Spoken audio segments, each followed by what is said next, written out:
for the greatest little internet radio show, Blow the Whistle. Always live on SportsTownChicago.com and on Twitch at SportsTownShot. Tyler Butterball Buterball. I knew this kid was going to be a complete meth, like a youth mess. Not meth. See, I think he needs to go to Allstate because when you're covered by mayhem, you'll be better protected. Andrew Pepe Valentin. How can you say that high school's sports is not about business when the IMG Academy, who is supposed to be a legitimate high school, goes for $1.25 billion? Game time. David Double D Dykstra.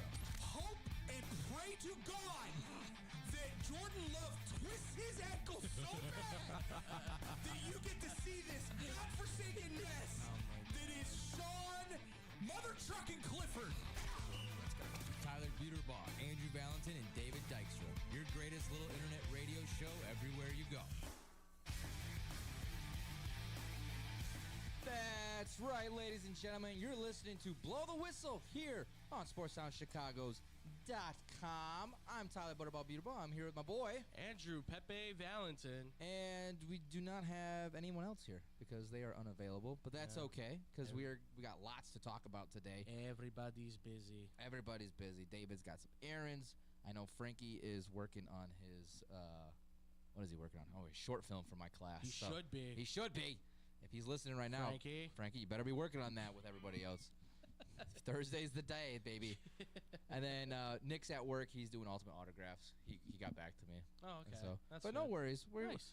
Andrew and I are still here. Yeah. We're going to be talking about a lot. There's a lot that happened over the weekend. There was. Breaking down the Final Four that we have coming up. We're going to talk about the new era of these torpedo bats that's been tested in with the Yankees, and that's been taking the MLB by storm. Absolutely. Talk a little Bulls, and then we're going to go a little off the rails by talking a little NFL, talking a little bit about just a little bit about everything. Yeah. Because you talked about a fight, and I also wanted to talk about, I don't know if you caught with Morgan Wallen ditching the stage. Oh yeah, at SNL. I did see that, and I saw his tweet. I want to talk a little bit about that because I thought that was interesting. But welcome everybody here to Blow the Whistle, live on YouTube. Follow us on all social media platforms at Blow T Whistle 1. That's BLOWTWHISTLE 1. Hit us up on our Gmail if you guys got any comments, questions, or concerns. Or, if you want to sponsor us, that'd be great too. Yeah. Hit us up at blowtwhistleradio@gmail.com. And you can find all of our episodes, including this one that we finish up because Frankie is going to post it tomorrow morning, usually around 9:30 in the morning. And you can find us on all podcast platforms. Keep us up early. What's that? I know. I give that kid credit. He comes in early, and he before we get into the Final Four, I got to say, this kid, he's been doing great for the social media because he has. I felt bad, but then he goes, hey, if you want something, just let me know. That's what I'm supposed to do. And because I was bothering him about the my Bulls reel that I posted. Yeah. And I was just like, can you go back a little bit more? Go get to this part. He's like, yeah, I got you. This kid, like the entire night, was just kept trying to find the right reel for me. And I was like, this is perfect. Thank you. I'm like, I appreciate you doing this. He's like, hey, that's what I'm supposed to do. And I'm like, yes, it is. But I'm glad that you're doing it. And we're not paying him yet, but he's doing it for hours. Hopefully soon. That's the thing. He better be putting this on his lab hours that he's supposed to get before he graduates. I think he's got like another month or two. Absolutely. But first and foremost, let's break down the men's NCAA Final Four. You got Florida facing against Auburn, and then you got Houston facing against Duke. First time all number one seeds since 2008. Florida coming off an 84-79 win over third seed Texas. Wow, this was a game. I thought this one was over early. You're telling me I got a text from Scotty going, phew. Oh, I bet, dude. I had he was like, panic was setting. I mean, Texas Tech had this like almost in the bag like late in that second half. Oh yeah. And then I think Florida came on like a 10-0 run in like the last couple minutes of the game. Yeah, in those last few seconds, they were just knocking threes down. Clayton Jr., man. I mean, he's a playmaker. As soon as I saw him like dribble back in that fadeaway three at the top of the top of the key, I was like, oh my god. I'm like, all right, this is. I'm like, my bracket's still alive. Yeah. I mean, listen, as a college player, he's one of the best in the country. By far. Like that, and I say that knowing that when it comes to NBA time, a lot of people are going to hype up on him. I don't know if the hype is going to be well deserved to be a first rounder at the top of the draft. Mm-hmm. But you're talking about a guy right now in college that he leads the charge. He leads in scoring. He's their energy. He's their aura. He is. They feed off of him. No, everything goes through him. He controls the court when he comes down with the ball. I mean, he's got everything you want. It's just, like right now in this draft, it just depends on which teams out there really need that point guard. Right.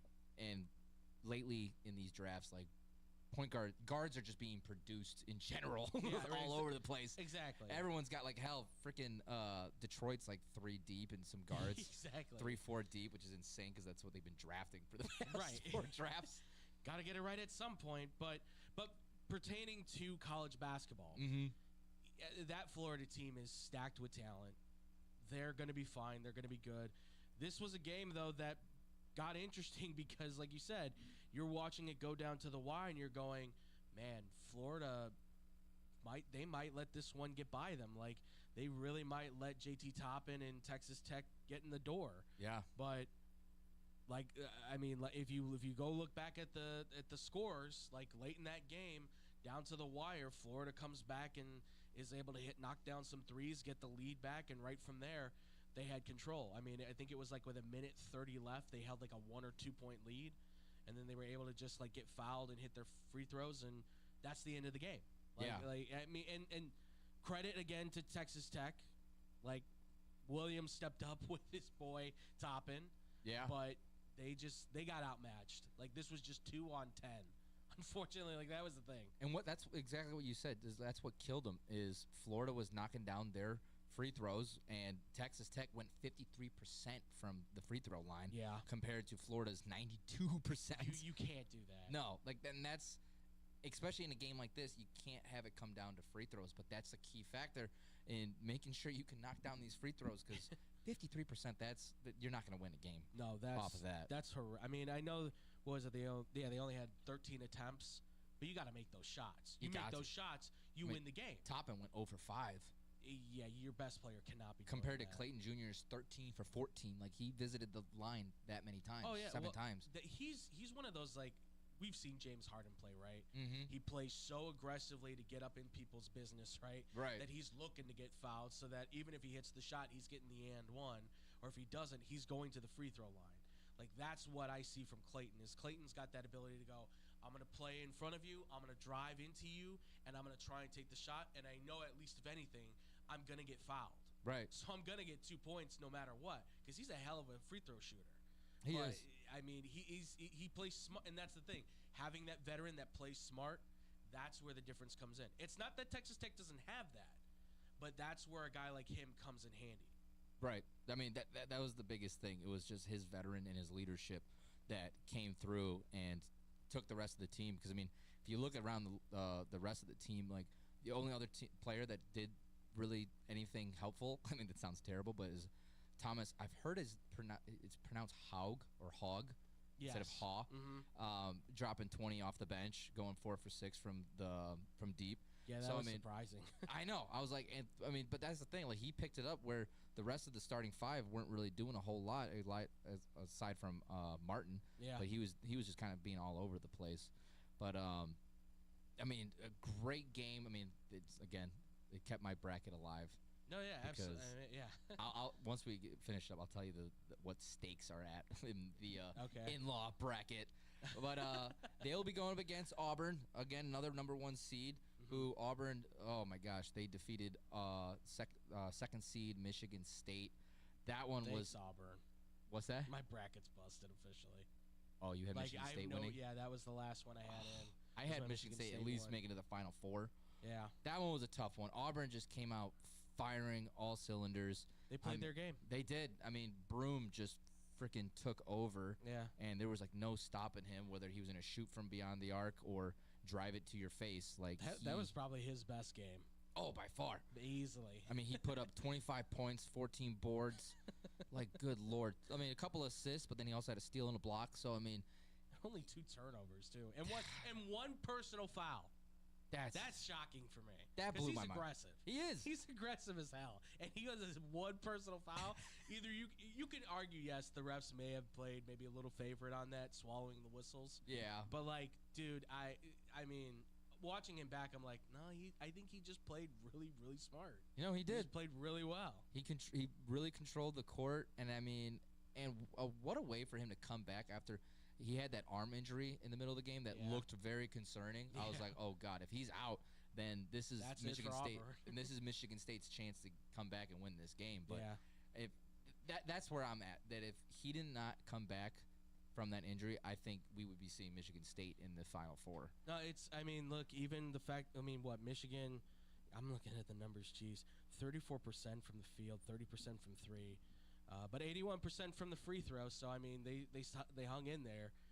The biggest problem was, though, your best player, and I know Akins is considered maybe their best player by some. Jace Richardson goes 4 for 13. You're not winning that game. No. That's your lifeblood right there for Michigan State. That was one of the biggest problems is that he was not getting him his shot going. No, he had his looks. It just wasn't falling for him, and when you're a freshman in that moment, that's sometimes going to happen. That's where Akins and these other vets kind of need to step up. And that's where you got a guy like Kohler who kind of came in, and he had a heck of a game. I mean, he was able to get in there and just knock down shots. Well, he 3 for 4 from 3 for a guy that's really a power forward. Like, that's important to have, but you're not winning anything unless Richardson, like, I'm sorry, he's the guy. Right. He's your top recruit, the son of a Michigan State legend, and Jason Richardson. He was the guy that was kind of just running the ball through every single time. He's the reason why you were going to probably go to the national championship. Right. I mean, it was all down to him. But then, and not to mention, like, Auburn probably, if not the best defensive team in this tournament. So I mean, that's I mean, I would say this is probably the toughest defensive team that Michigan State had to face up against in this in the tournament, in their road. Absolutely. And so and there's a reason why we see Houston there too, which we're going to be getting to here in a sec.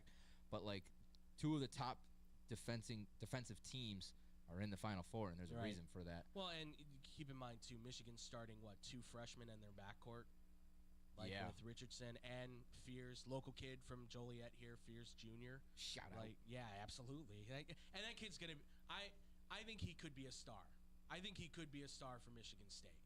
I'm just putting that out there. Like, that kid balls out. He's good. Yeah, he was good on getting the passes time. Yeah. I mean, you said he's only a freshman? Yeah, he's only a freshman, I believe, this year. Yeah, he's a freshman. So give him more time, because I think Richardson's going to the draft. Give this kid another year or two. I think he's getting Michigan State into the Final Four. This 24 class might be one of the best incoming college ball players we've seen. This is going to be in a while. A good group of ballers. It is. Like, you can find – this is one of those where, like, we've talked – I mean, we're going to talk about the Bulls, but, like, if you're picking 10, 11, 12, you can still find a stud, I think. Like for your team, you can find a stud. This is one of the more deeper classes, I would say, for sure, Absolutely. in the NBA that we've seen in a while. Well, and we know them, too. Like, there's a lot of – not local dudes, but, United States kids in this one. There's not a lot of European dudes coming out in this draft. Right. So we know these guys, so we've watched them play, so now we kind of see their game, and we can see who matches with what. Because if you asked me about the draft last year, I couldn't tell you who was the best player you go through that group, and you go, right. You know maybe a couple of names in there that you think are kind of good. Right. Right? I mean, and then before that, it's just one really tall dude, and then, like, maybe a couple others. Right. That's it. That's pretty much it. And in the other side of the Final Four, you got 1 seed Duke against the number 1 seed Houston. Duke coming off a 85-65 drumming against 2 seed Alabama. Man. I was feeling for my brother because he's a Bama guy. He's a Bama guy. Yeah. But in my bracket, I needed Duke. And I couldn't have Bama win because my father-in-law had Bama winning this game. I want to say I came real close. Within 8 points, I came real close to Arizona upsetting Duke. Really? Well, because it was 193. Oh, in that game into the Sweet 16 to go to the Elite Eight. Right. Which I had called, by the way. I said the only way Arizona was going to stay in that game, I don't know if you remember, Caleb Love had to have 30 points or more. That's right. He had 35. Yeah. I mean, I was like, I didn't get a chance to watch that game, unfortunately. I watched it back on the highlights and stuff. And I was just like, oh my God, I was so close to getting this. Had they just pulled out the victory, I would have been 100% on. But it's just, this Duke team is different. We've talked about it, but this is something I've not seen in a long time. You could say this is one of the best Duke teams that we've seen almost ever. But I mean, this might be the best ever. I mean, it's hard to argue against it because not only you got Cooper Flagg, but you got Naples, or how do you say it? Newpol. Yeah. You got him. You got the who's the other kid? Maluach. You've got Proctor now, who's come on. Proctor, yes. You've got James. You've got Evans, who comes off the bench, who can still be a top lottery pick by some people's accounts, though I think he might stay and get more playing time. But still, you've got athletes upon athletes upon athletes on this team that Shire just, years ago when we said he takes over the reins for Krzyzewski, we're like, there's got to be a drop-off. And it's like, nope, not even close. Which is bizarre to me because I expected a slight drop-off because I'm like, you would think. It's Duke. Obviously, blue-collar team. They've always been the top-notch teams in the NCAA tournament. But it's just like what Coach K did over there. You got to understand, that's a completely different type of coach. That's a legacy that only can be matched by one, maybe a handful of coaches, really. Right. If that. I mean, the only guy that maybe I would say he doesn't top is John Wooden. Yeah. Over at UCLA in that historical run that we will never see again. No, not a chance. It would take an incredible recruit after recruit after recruit, which maybe Shire can do. I don't know. But this is one of those where you go, wow, you got everything you needed in one recruiting class, and they're all pretty much hitting.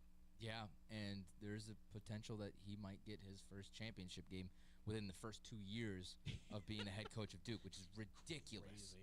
Because we're going to be talking about that too. But yes, this is the first time, Final Four, everybody's got a chance to win their first championship. Yeah, oh my God. Every coach has not won a national title in this one. It's a lot of young coaches here. I mean, well, it's two young coaches and two older coaches. Yeah, it's like the newbies. I love you, Samson, at Houston, but man, 32 years in, man. Yeah, I know. You're 60 years young, though, right? That's what they say, right? He's built himself something over there. Hey, man. Speaking of Houston, they defeated second seed Tennessee 69-50. This one was after the first half. It was over. This is what I told people. You have to shut down Chaz Lanier. Mm-hmm. What'd they do? They stopped him from hitting his threes. And he couldn't do anything. No. And their defense, who better to figure out how to beat your defense than Kelvin Sampson, maybe one of the best defensive minds in college basketball? Yeah. A guy who knows how to beat probably knows how to beat every zone, every man-to-man. Every little idea you can think of, here's how we're going to defend this guy. Right. No, I know how to beat you guys. You could see it. The guys inside weren't working. All right, then I'm just going to give it to my guards.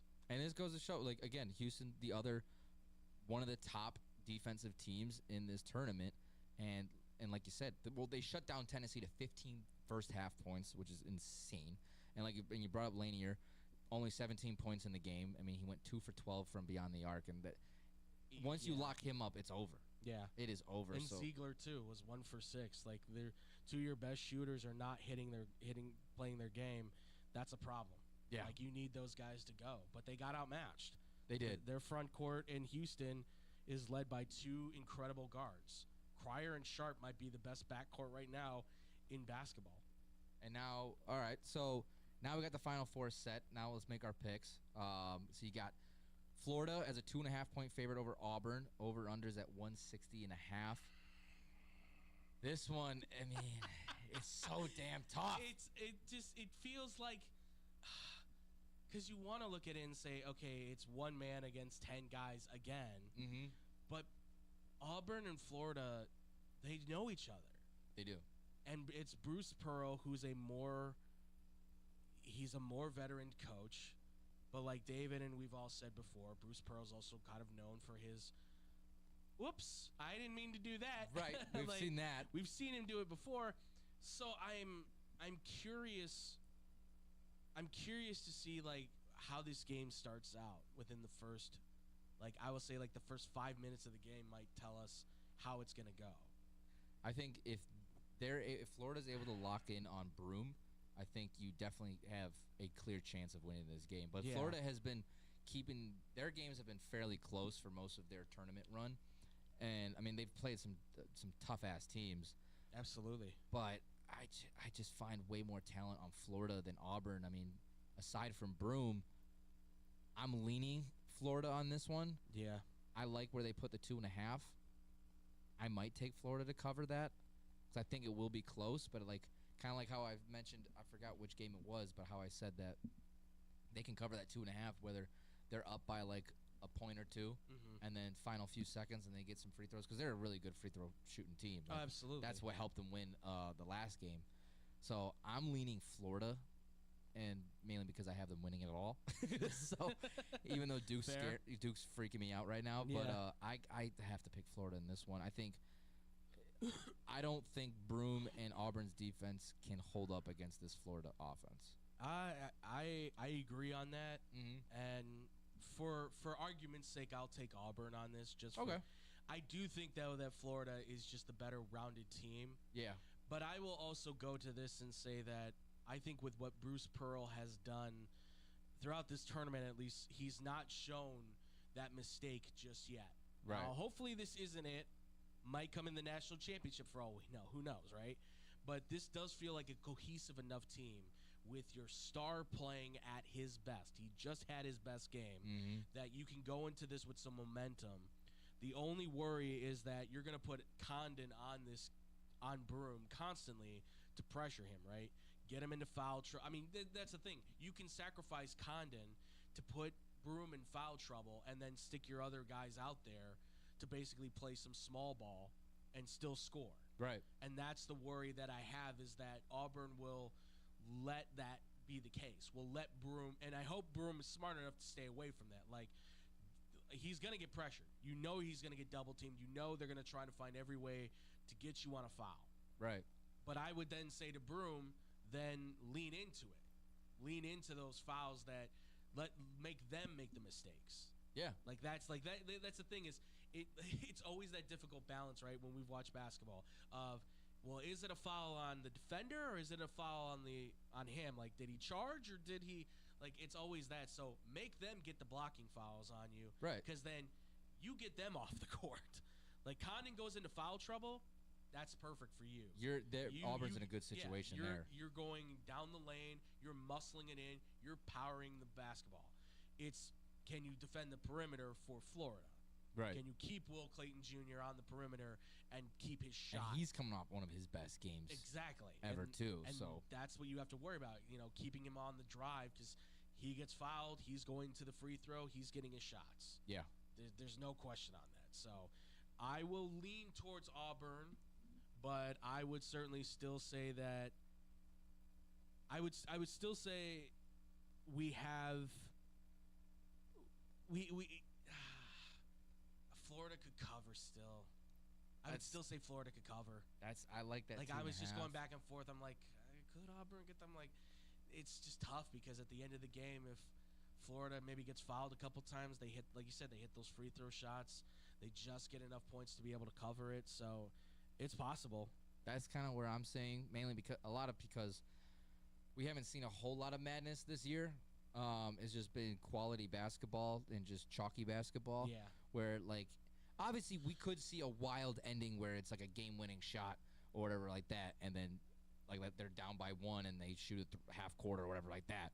But it's been very chalky this season, and that's where I think if Florida's got that lead and they force Auburn to have to foul, then you're just a few free throws away from hitting that cover for sure. Yeah, absolutely. The other one, last one, we got Houston and Duke. Duke opens up as the 4.5-point favorite with a over-under of 136.5, a lot lower than I expected. But again, it's Houston's defense. They don't score a whole lot. No.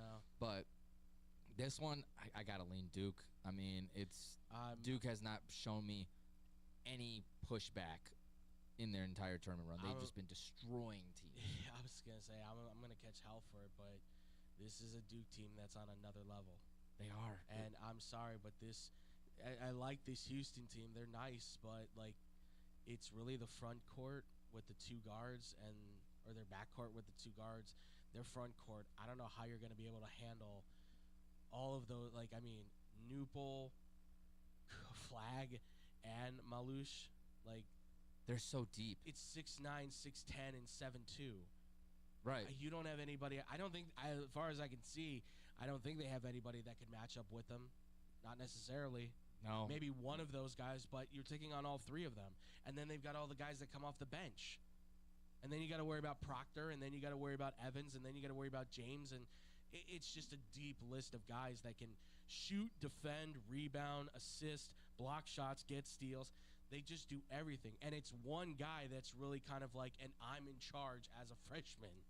That's the scary thing. And there's a reason why he's talked about being the first guy picked off on the board. Like, he might be one of the best one-and-dones ever by the time he's done with He it. might. Like, what he's done coming in as a freshman is just absolutely insane. He plays it all around. If he does win the national title, it's only him, Anthony Davis, and Carmelo Anthony that have done it. And that's as freshmen to lead their team. That's saying he leads them in the national championship too. And that's a nice list to be put on. Yeah, and you see how those two panned out. Although I'm sorry, you're not going to beat Carmelo Anthony. He took a really bad Syracuse team and took them to the national title. Yeah, that 2002 run was unreal. That you're not beating that. There's nothing stopping that. You that's can't for be sure. the number 2 player in the country, go to that team as a freshman, lead them to the national title, win it, and then go, yeah, but Cooper's on a team with like 5 5-stars. Right. I was like, nothing away from the kid. He's great.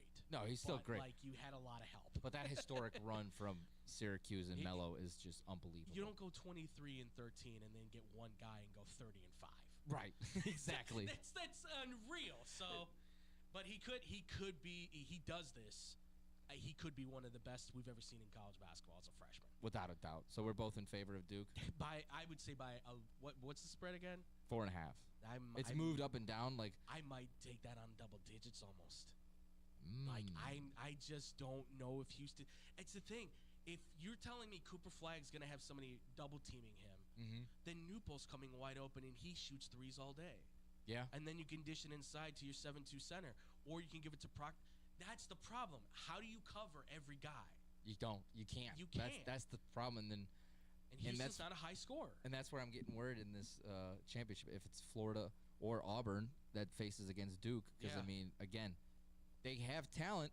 I would say Florida's more deep with they can match starting. Up they can match up with over Auburn against Duke. Yeah, it's just size and skill wise. I don't like to beat Duke right now. Houston, Florida, or Auburn. Turnovers. You have to force turnovers. You have to get steals. You have to block shots. That's the only way you're winning that game, because they don't play perfect. Right. But they play pretty darn close to it at times. And it's hard to stop them. It is. And I'm going to tell you before we break here of what's at stake in my in-laws bracket. Okay. I'm third right now. All right. Emily's dad's second, and then her cousin's girlfriend is first. Okay.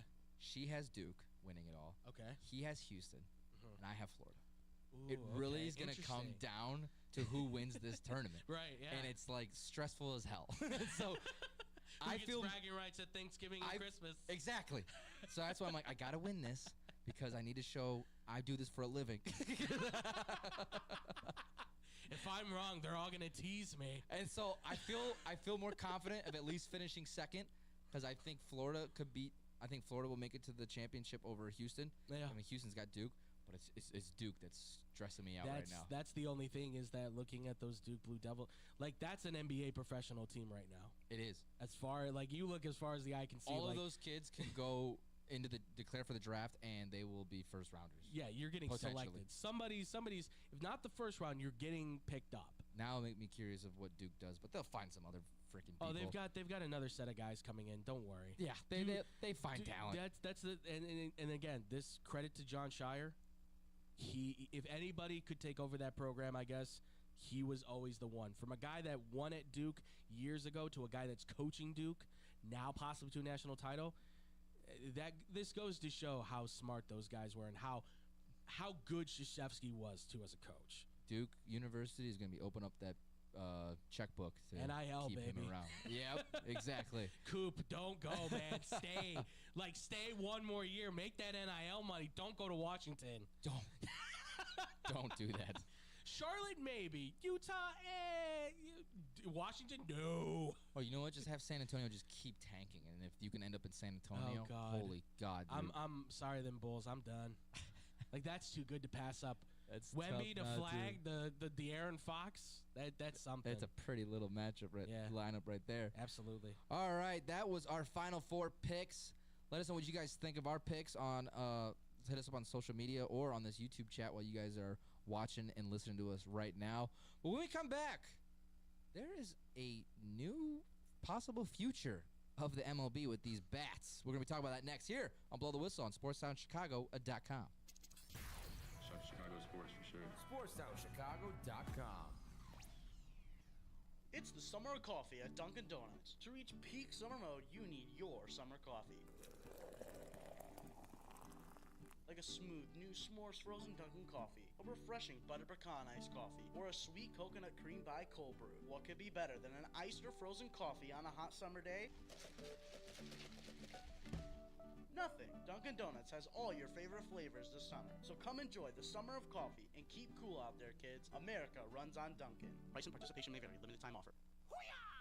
When car dealers fight for your business, you win. AutoJudo.com makes car buying fun by letting dealers compete for your business live. Real-time Auto Judo fights are the fast and easy new way to get multiple dealers' best offer on any car you want. It's free and anonymous. Only the dealer you select as the winner of your Auto Judo fight receives your contact info. You're never obligated to buy, so test drive your best deals now at AutoJudo.com. Dealers fight, you save.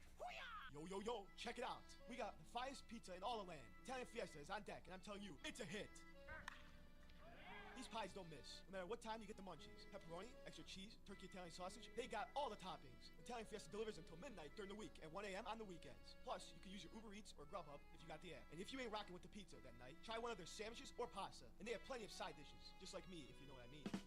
Hop online and go to ItalianFiesta.com or call 773-684-2222. Piece of pizza, that is. There's only one place to watch your favorite sports team and have mouth-watering pizza. Come on down to Moretti's Pizzeria, where you can get a pizza for half the price every Tuesday. Try out our delicious varieties of pizza, sandwiches, and much more. I don't know about you, but a gooey mac and cheese pizza with a size of cheesy mozzarella sticks and watching sports sounds like paradise to me. Stop by at one of our 12 locations near you. We're open 7 days a week, anywhere from 10:30 a.m. to midnight. Visit our website, Moretti'sRestaurants.com, for delivery, catering, and even private parties. Moretti's, we bring the fun. Did you know that Club New in Aurora is the ultimate entertainment complex? Monday nights, it's free football and darts in the sports bar. Tuesday night is league night.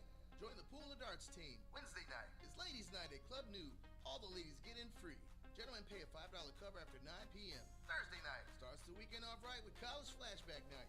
Low price drinks, retro music, and an awesome buffet. Friday and Saturday night, it's the hottest dance club in the suburbs. Club New Nightclub and Sports Bar is located at 2121 New York Street in Aurora. You've tried the it places, but they leave you hungry with an empty wallet. That's where Gretel comes in. They got what you really want. Visit their chic, lounge-like gastropub and try one of Chicago's top burgers, the Gretel Griddle Burger. The house-made bun and garlic aioli set this one apart from the rest. And don't miss half-price oysters, 4 to 6, Monday through Thursday. With rotating drafts, craft cocktails, and portions that don't skimp. This is one of Logan Square's best-kept secrets. Monday through Thursday, 11 to midnight. Friday and Saturday, open till 1. 2833 West Armitage. Gretel, let's make this a night. Visit GretelChicago.com for menu and more.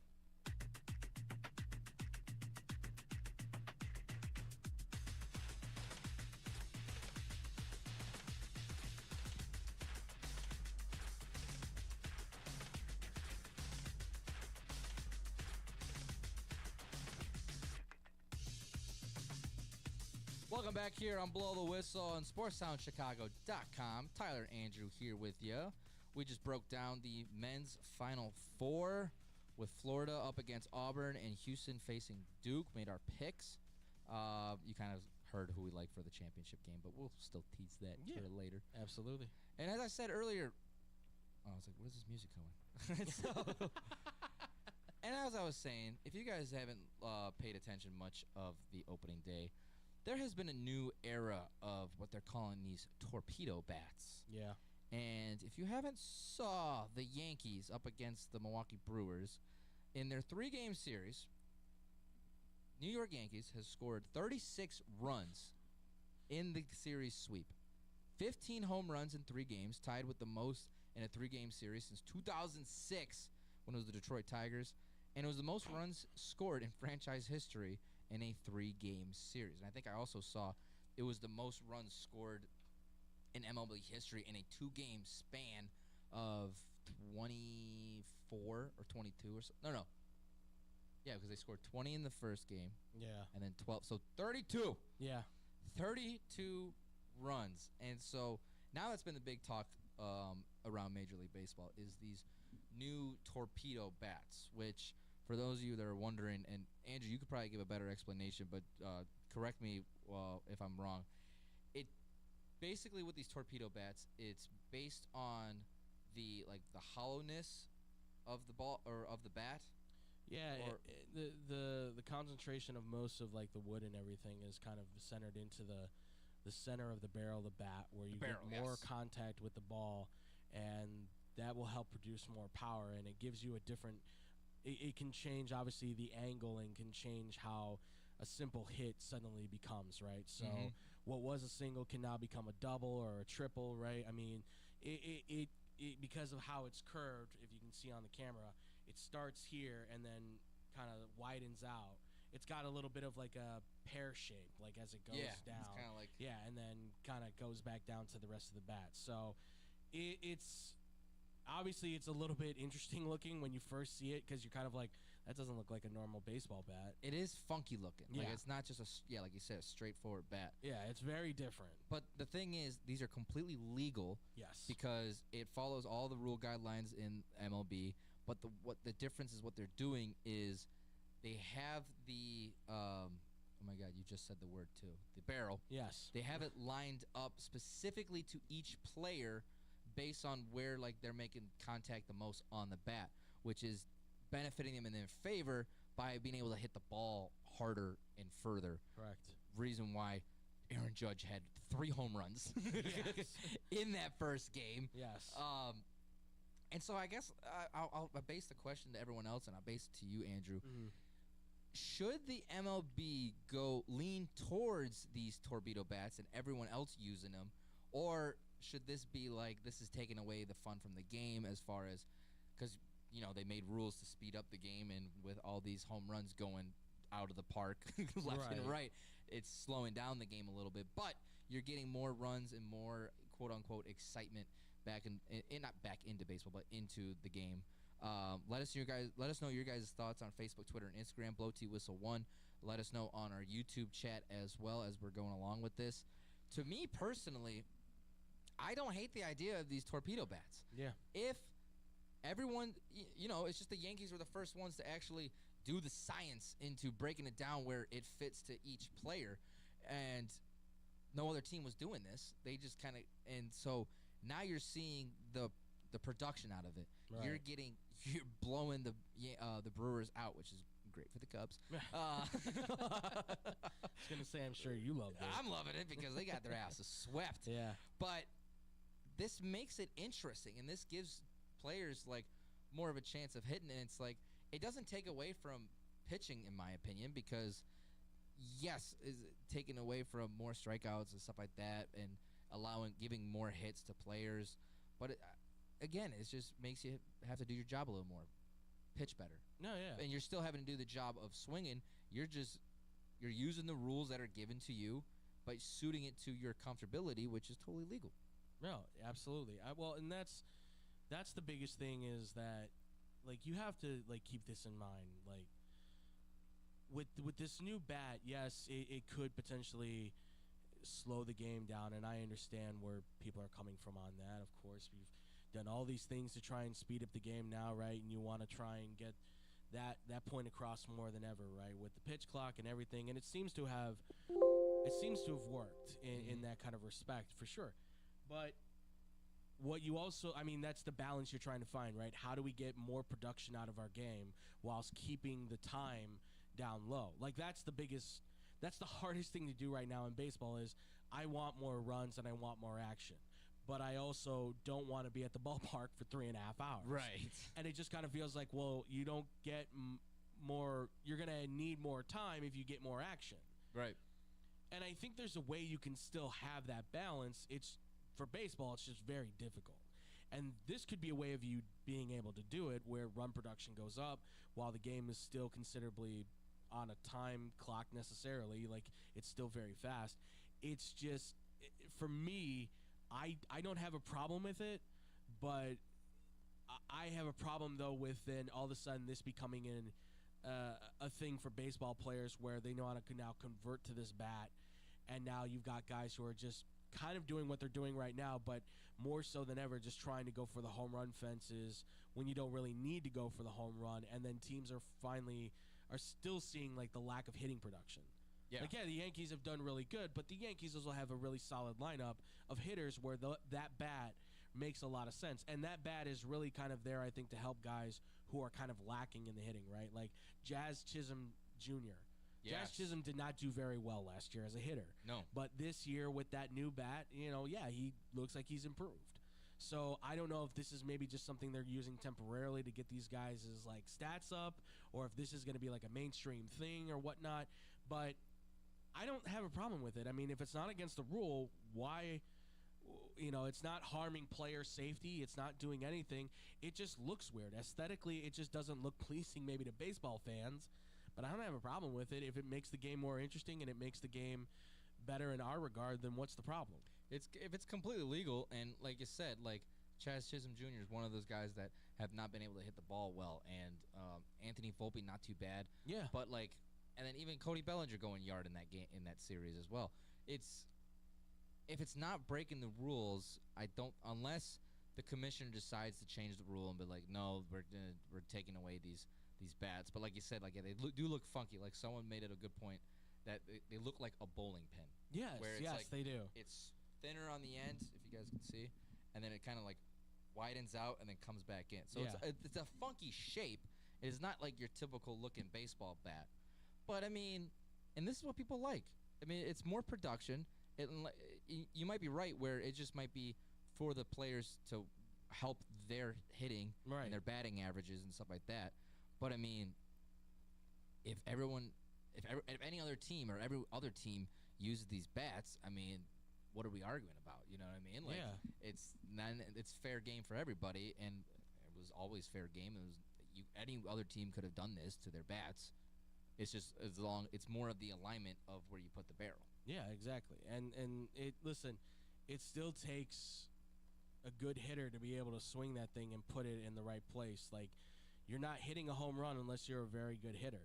Like, I mean, yes, it gives you a better opportunity to be able to hit home runs and be able to make more out of your hits than just the normal kind of regular baseball bat. But nevertheless, you still have to be a pretty accomplished hitter, so you still have to train like everybody else does, but this just improves your opportunity to be able to make contact and improves your opportunity to make contact and get the ball into play. Like, that's the beauty of it, right? Mm-hmm. Is that's what that's about.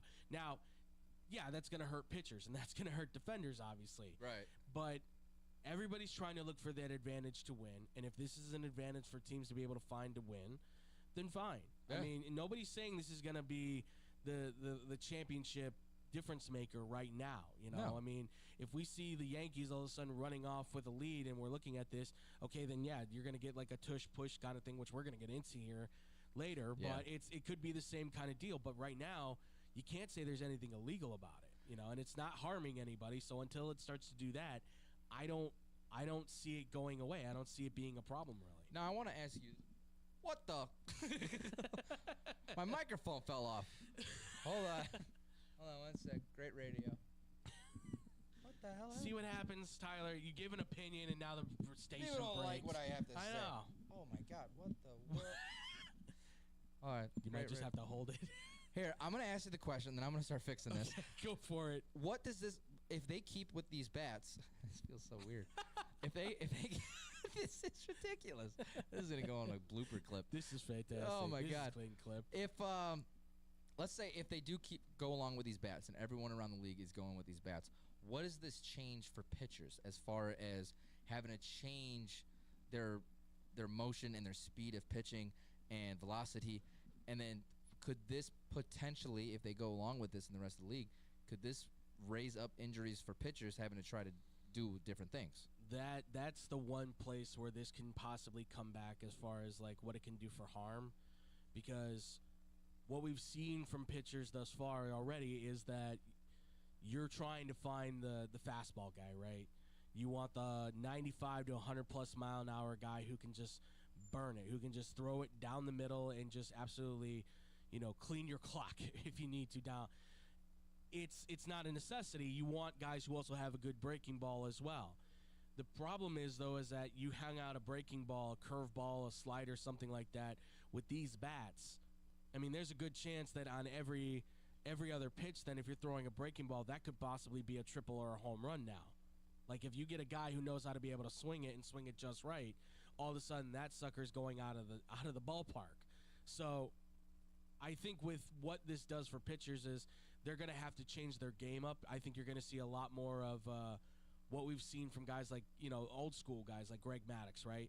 Who just used to be like, we're going to paint the corners and we're going to, work around the box more so than trying to throw down. Because you throw down the middle, those guys are going to have a field day. Right. So you're going to need guys who have like the 12 to 6 breaking ball curve.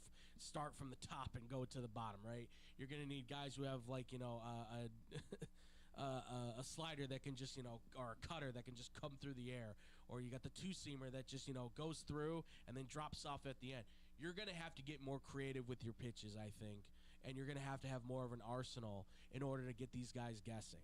Right. Like, that's just, I don't, as somebody who, again, I didn't pitch in majors, I didn't pitch in college, I pitched in a little in high school and in Little League. Mm-hmm. But my dad taught me a bunch of different pitches.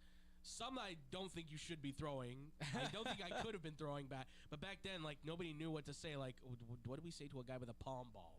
I just learned how to throw I like that concept of throwing different pitches. Yeah. Fork ball and a two-seamer and all that stuff.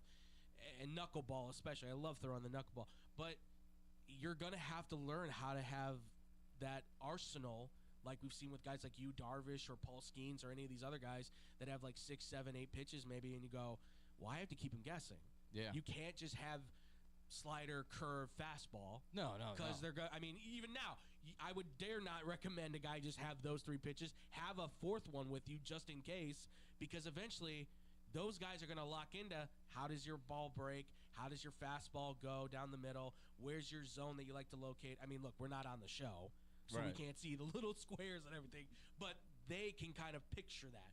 They know what they're looking at as pro players. And pitchers have always had to get creative because, I mean, exactly, the involvement of pitching has changed over and over the years continuously. Yes. And so this is just another thing you're going to have to learn a little. You're going to have to be a little more creative, which, I mean, it could potentially suck because that could increase the possibility of injuries and stuff like that. And we've been seeing a lot of that. That's the concern. If you have pitchers suddenly going out with a lot more Tommy John injuries or anything like that, which probably would be majority of the case. Yeah. That's where MLB might be saying, all right, look, the bats aren't hurting you're not beating the pitcher with the bat. Right. Right. Hopefully. But that would be funny. Charging the mound. Exactly. With this bowling ball. If you're seeing that pitchers are trying to do too much based off of this new bat now, and they're getting hurt more frequently because of that, and you're seeing the relation on that, that might be where MLB steps in and goes, maybe we have to do something about this. Yeah. Where you either limit the number of guys who can use it, or you just have to get rid of it entirely, or you have to find a way to have modifications put on it, something, right? Because that's the last thing you want is people getting hurt when something new like this comes about. And again, it's not directly happening, but indirectly, your guy's throwing a fastball and all of a sudden his arm goes noodle. Right. Because he's trying to throw 100 miles an hour to beat this guy with this new bat. Well, that's a problem, right? Especially if he's one of the ace pitchers, because the last thing any of these teams want to lose is their star pitchers. Well, one of their draw cards. I'll tell you, the Cubs could have used those bats last night after giving themselves a bigger cushion other than in just 4, because you'd think that'd be fine in the 8th inning, but no. Yeah, right. Relief still an issue. Sorry, I don't know if you saw. I got like real surprised that I saw the Chicago White Sox are currently up 8-0 against Minnesota in the bottom of the 2nd. Wow. So, Okay. Good for them. Don't know what's going on there, but they're doing. Listen. Maybe it's early. Obviously, Yeah. You don't want to jump on any kind of thing, but the new manager seems to have a good idea of what he wants to do. This is not that great a team on paper, but collectively they seem to be enjoying each other's company. They seem to be talking a lot I've watched the games. They seem to be conversing. They seem to be having fun, and I think if you have that there in the locker room, that translates to good stuff happening on the field. Yeah. When there's tension, like I think there might be with the Cubs, and we'll probably talk about that at some point in a later date on this team. If there's tension, the team feels it, and the team has it, and then that translates to the field. Yeah. Teams like this is a Sox team that should be saying, not to get away from that thing, but like this is a Sox team that I think is going, look, we just had the most losses ever in baseball history. What do we got to lose? Exactly. Like, we just got to go out ahead there, and have fun, play. Like, exactly. That's get a contract, don't get a contract. Who knows? Like, let's just go out there and have fun. As long as their season doesn't turn into emulate like of how their grounds crew was yesterday. Did you see that? Yeah. What in the world? Man. Someone said this is what's his name? Oh my God, Rice? Hoyer trying to put together a relief pitching staff. That guy is oof, man. That guy is. He's on thin ice because I mean this is deja he vu. has to be because I still don't know what the dynamic is between him and Craig Counsell. I don't trust that that's good at all. I don't think Counsell's one that's just gonna be like, all right, I'm the highest paid manager. I'm gonna just sit on my paycheck. Like he's had years of success. There's no way he's just gonna be like, all right, yeah, I'll have a ass team. No, yeah, and just get a paycheck. You can't be sitting there as the manager and going, yeah, I'm fine with this bullpen. Yeah. You as a manager, you have to be going to the GM or whoever, however that hierarchy works. I don't know how it works with the Cubs. But I would assume Counsell could just go to Hoyer if the dynamic is there enough, if you say that you are cool with each other, and go, hey, I need relief hands. I need arms. I need help. Quit. Like our starters cannot do this by themselves. Quit window shopping and be like, oh, either give me so some close getting him. We were close to Tyler Glass now. Yeah, yes. Either idiots. give me some guys from the minor leagues or let's make a trade. Yeah, like something, because if you're telling me this is a playoff team, and they might be, they seem to have some components that could put them there. They need to have the bullpen. That you're not going to survive without that. You saw that with the Yankees. Yeah, you make the World Series, but you lose off the bullpen. But you just got to get these bats. Yeah, right. And then you just sit around. Well, we got Kyle Tucker. Yeah, but you're not going to be able to afford him probably after this. Oh, and they're not going to. They could afford him, right? But they ain't going to spend it. The guy. Oh, I don't know. Listen, I don't know how real that evaluation of $600 million deal is, but he's a good player. I don't know if I'd give him $600. I'd see what he puts up in this year. But all right, that wraps up our torpedo bats. Let us know what you guys thought, or what you guys think of our takes on these torpedo bats, and give us your guys' takes on torpedo bats. Hit us up on social medias, Blow T Whistle 1, BLOWTWHISTLE1. When we come back, even though the whole excitement was a few days away, we're still going to talk about it because they're fun. We're going to talk about the Bulls and this new little trio that they might be building up here. Next on Blow the Whistle on SportsTownChicago.com.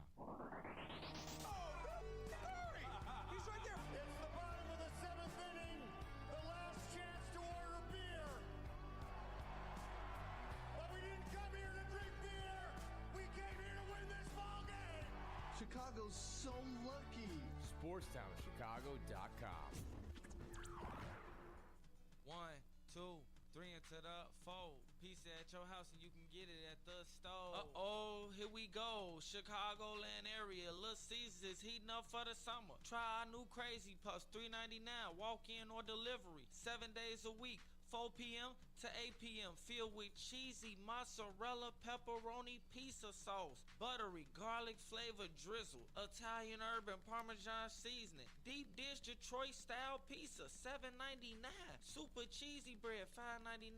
Hot and ready combo, $12.99. And for your daily deals, go to LitCaesars.com. Oh, Little Caesars, with our crazy puffs and cheesy dreams, you light up my soul with your pepperoni schemes. With every slice we share, with every moment we dare, in this piece of love affair. So you didn't hear that just here. You don't want to miss out on these delicious deals. Visit your Chicagoland area Little Caesars today.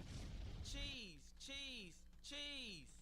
Nobody does food better than our friends south of the border. If you're looking for delicious, authentic Mexican food in Chicagoland's backyard, check out the Topos restaurant. Try their quesadillas, burritos, or my favorite, the 3-taco combo with steak and extra chipotle salsa. Muy caliente! Even have breakfast for early risers. Topos is the highest rated Mexican restaurant in Naperville on Yelp. Once you try it, you'll understand why. Visit totoposnaperville.com for their menu, special offers, and online ordering on Grubhub. Pickup or delivery. Topos restaurant, open nightly until 8:30, closed on Sundays, located next to the Jewel on Aurora Avenue in Naperville. Experience fresh, homemade Mexican at the Topos restaurant. I got an affordable family-owned restaurant for you that won't cost you an arm and a lamb. It's Goodies in River Grove. My Goodies order never changes. A gyros, not a gyro. Smothered in sauce and hot fries on the side for less than $9. If I'm really starved, I'll add a chicken kebab to my order.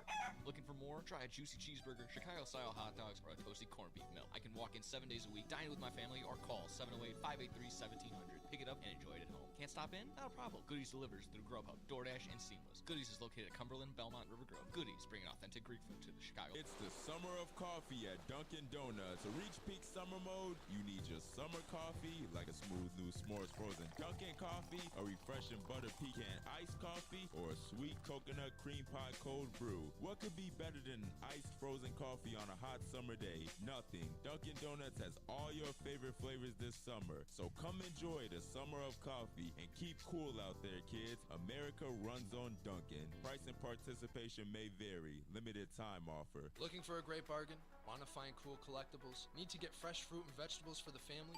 Come on down to Swap-O-Rama. 3 great locations, 42nd and Ashland in Chicago, Melrose Park in Ulsan, with hundreds of indoor and outdoor vendors selling clothing, tools, electronics, and much, much more.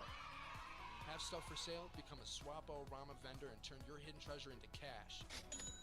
Visit their website for market days, hours, and vendor information. Go to swap-o-rama.com. Swap-O-Rama, the first name in flea markets.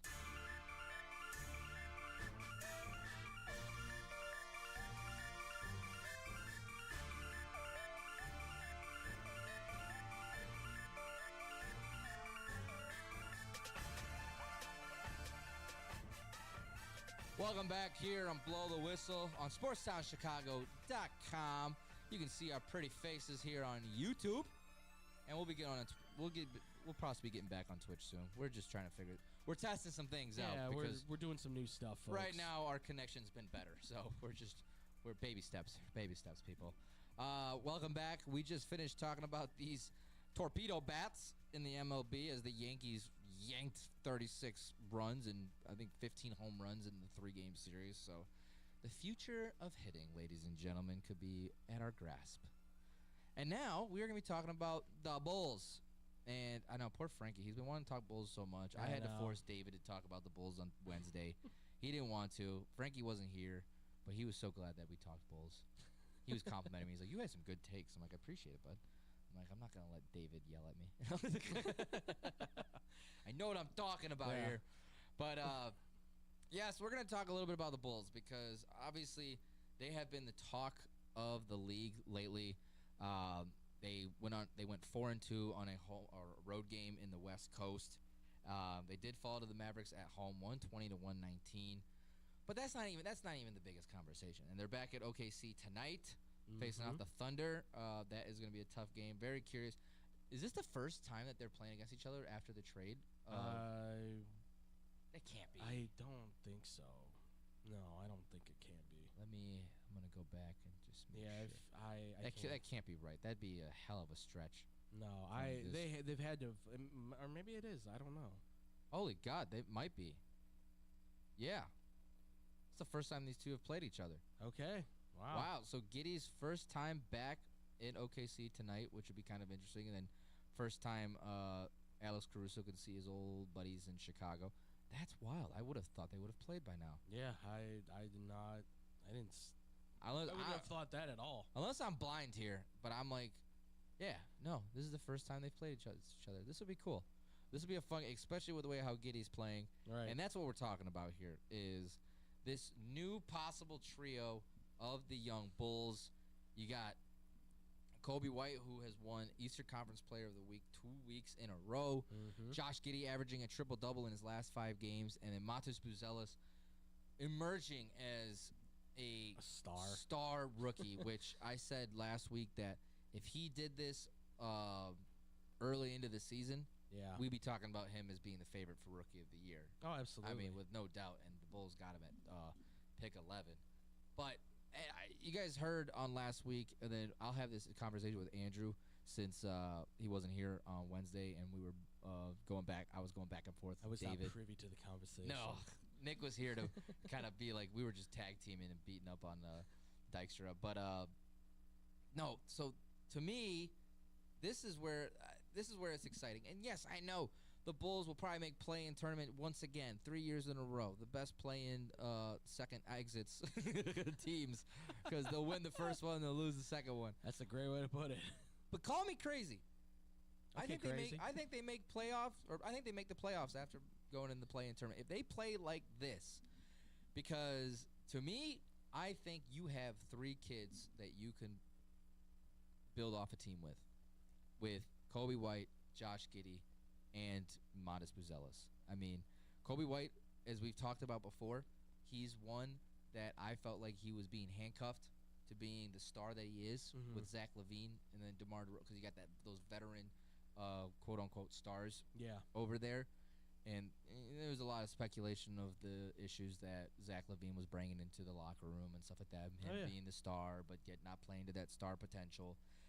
And Kobe White, this is Kobe White's team now, like without a doubt. And Josh Giddey has found himself. He was looking a little rough at the end of his time in OKC, but now, and I said it last week, he's being what Lonzo Ball was supposed to be before his injury. Yes. And obviously it sucks because I think he's digressing because of his injury, which is a complete bummer. Yeah. Because the Bulls were number 1 in the East during that time before him and then Caruso got hurt afterwards. I mean, they were running away with it for a while there. It was a fun time to be a Bulls fan. Yes. But now it's like, yes, the Bulls are mid, and you're probably going to be out of the lottery.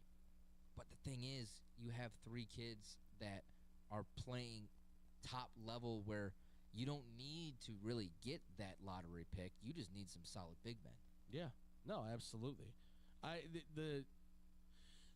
It's been fun to watch the Bulls finally and be like, wow, they look interesting. They look good.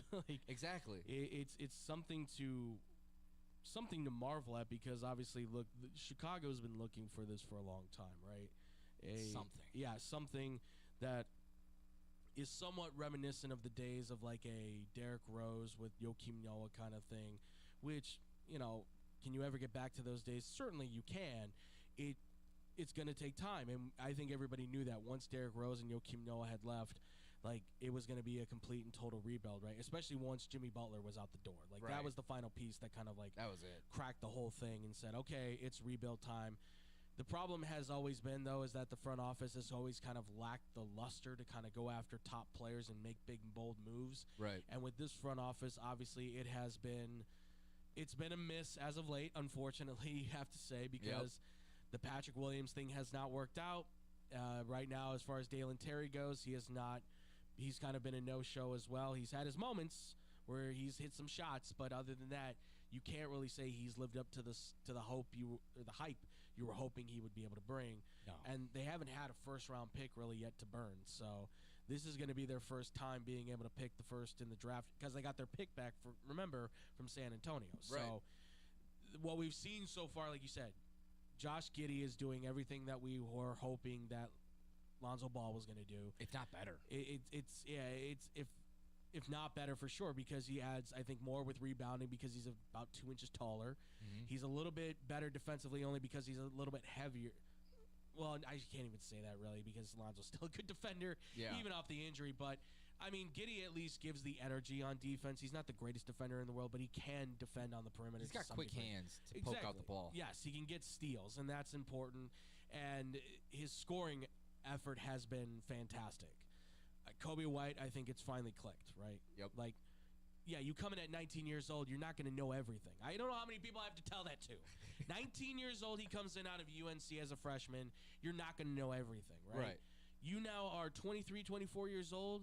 You've learned the game now over time. You understand how to be able to hit your shots. You understand where you fit best on the court. He gets it now. And the addition of what Matas Buzelis has done so far, I know his numbers don't look fantastic when you look at the points per game and stuff. You look at his, the per 36 minutes. Mm-hmm. He is averaging, 16 points a game? Something like that, yeah, 16 points a game, 6.5 rebounds. I mean, he's averaging about almost 2 blocks a game as well for a 19, 20-year-old kid. Again, that's per 36 minutes. I get it. But the guy is starting to show that incredible ability he had that we all, if you lived in this state and you heard of his name, you probably saw him play in high school. Yeah. And he was more of a guard at that point, and then he shot up to the size of a forward. I know. And then everybody kind of went, okay, this dude's different. Like, now he has a shot like he's 6'10". Yep. He's got that Kevin Durant kind of build. He's thinner, but he's got that build where if you put the work on him and you put the muscle on him and get him to, 230, 240, and he grows to maybe what he is now, 6'10", maybe goes even to 7 feet tall, maybe playing forward. I mean, he could be everything that you were, I think, hoping Lauri Markkanen was going to be. Right. And everything that we see Kevin Durant be. And everything that everybody keeps saying Cooper Flagg's going to be. Right. Like, this kid, he's special. And he is. Our boy Kendall Gill said it. He's like, you don't need Cooper Flagg when you already got a star. Like, yeah, no, I kind of agree. I mean, I know I always thought that was quite the take. But, I mean, like, he's not wrong. You do have a star in Matas Buzelis. And he was, before the draft, he was listed as one of the top 3, almost the number 1 recruit coming into this draft. And he fell to the Bulls at 11. He was a top player on that G League team. People forget. Yeah. Like, Ron Holland was the hype guy. Because Ron Holland can jump out of the gym. And obviously he's now in Detroit. So that matchup is when those two hit. Because I think he's going to hit too. That's going to be a great matchup. Like, yeah. One guy is a really good offensive dude. The other guy's a really good defensive dude. Like there could be a new rivalry brewing in Detroit and Chicago. But he scored. He was the high scoring guy. He led in rebounds. He led in assists. He led in all the major categories in that G League team. He did. And this is where it's almost starting to look like it's paying off for the Bulls, because I don't know if you guys remember, but 2 years back they hired someone new for their development coach. Yes. And now we're actually starting to see these young guys develop and play like superstars in this league and starting to get it and understand it. And that's a little bit of Buzelis. Like Billy Donovan mentioned that Matas wanted to get pushed harder. Yes. And he wanted to get coached harder. Like he wants to be great. And now we're starting to see that. You're seeing guys that are buying into what Billy is trying to start to put together, because I can't really give Donovan much blame for a lot of the midness of the Bulls, where they're not shooting over where they're supposed to be, or and granted they got put on a high pedestal in that first year with the trade, with AK being in the office now, or Acme in general, being in office and making the moves, getting Vooch, and then getting DeMar DeRozan, Alex Caruso, Lonzo Ball. Like, that was great. But then now it's like they never were able to officially blow it up. But I can't really put, Billy's only got so much say because of what they can get. And now, but he's got his young guys starting to gel, and you're seeing more fluidity with this team on the court as well. And then you can see the chemistry being built off the court. And so, yes, are they going to be mid? Are they just going to make play-in again? And then they might lose the play-in. They might sneak in and get a first-round playoff look. Yeah. But, and they're going to be facing off against either Cleveland or Boston, and I expect a first-round exit, no doubt. But you're seeing progress. Yes, for absolutely. once in a life of a Bulls fan for God knows how long. Yeah. Like you said, since the Derrick Rose and Joakim Noah era. Absolutely. Well, and the great thing is, too, like, these guys you've traded for, like, what was it, Jalen Smith? Jalen Smith is almost at 20 points a game on his per 36, right? You got Talon Horton-Tucker. You got Zach Collins. You've got E.J. Liddell, who's been injured. I mean, there's another local kid that's all of a sudden he's like, oh, he's kind of making good on his moments here and there. I mean, it's only 7 games, but... Hell, Kevin Herter, who's all of a Kevin sudden... Herter, who... Like, you forgot about him. Again, he's hurt, but when he's played, like, he's adding something to there. So, look, are these core pieces that you keep and lock under big contracts? Not necessarily. But if you find the right guys, build around them, and say, we have these other bench pieces that can help contribute, there's no one saying that you can't maybe make a nice little run and start to build something where possibly top free agents are suddenly saying, I might want to go to Chicago. Yeah. Or you might be able to suddenly flip some of those guys, get some picks, move up higher in the draft maybe in some point, and maybe get some top-tier recruit, prospects, and you got your team going even better. I think first thing you need to do, trade away Vooch, get whatever you can get out of him. Just at this point, just take what you can get. Same with Patrick Williams. You know what? Like, maybe it will click somewhere else. It's just he spent way too much time here. You guys gave him the extension, not working out, and he's not even starting really much anymore. Just take what you can get. The problem, like, I go back and forth on him so much now because of the Kobe White thing, right? Because you go, but man, if he could just, when he hits 23, 20, it's like, yeah, but you can't really wait that much longer on him. Right. Like Kobe, you kind of gave him a break because you could see he could score. Right. The prowess was there for him to be able to go out and get a bucket. The problem with Patrick Williams is that he was supposed to be this such well-rounded, like you were, I think what I was saying, I can't remember exactly what we said when he got drafted. I think I was saying, like, if he can get to 17, 18 points and like 10 rebounds, or be like an 18-9 guy or an 18-8 guy, I think we're good for, or the Bulls are good for him. He's not even doing any of that. He's not close to any of that. He's averaging what he averaged in college. So he's really just a provincial bench player at this point. So I think, I agree with you. Like, get what you can get for him, but I'm almost at the point where you might go, you might have to just cut him and take the money and just eat the contract, because Vooch can at least give you the veteran presence at the center spot that people are going to be looking for in the NBA to help their championship woes, right? Mm-hmm. Warriors, whoever is going to be looking, I don't know, Lakers, somebody will take him. Patrick Williams is going to be a guy, like, I mean, you'd have to package him, I think, with other guys to get rid of him. Yeah. Because nobody's going to take, I mean, unless there's somebody that's going to want him player for player, but I don't know if anybody would want that, or if anybody is looking at that. Sorry, I almost threw up just talking about it. It's how sick he makes me. Because I just can't, I can't just picture, like, who wants a forward who, he's not a very good shooter. Right. He's he's a pretty decent defender at the perimeter and at, down low. But he's also kind of still considerably soft in that kind of level. Like, he's not a power guy. Yeah, if you for a can't, power forward, he's not a power guy. If they can't get anything really for him, I guess the best thing would be cutting. I but at hate least to say that, but yeah. Build as much capital in the draft, because this draft is fairly deep with young talent that you can just start picking up. But you gotta look at the free agency market too. I just thought of this while we were discussing, which wouldn't be a bad. So you're gonna have to. I think Kobe White's still got a couple years before you have to extend him. You have to get a contract situated for Josh Giddey. Yes. Obviously, Mata's still on the rookie deal. Mm-hmm. You trade away Vooch, do whatever the hell you want with Patrick Williams, whether it's send him to the Windy City Bulls or cut his ass or whatever like that. Yeah. You can. Julius Randle is a free agent after this year. I think he would be a great for this young team. He's still pretty young. He's been playing really well. And then I don't know if he'll fall to the Bulls, but if you can get Queen from Maryland, there you go. That's a solid 5 right there.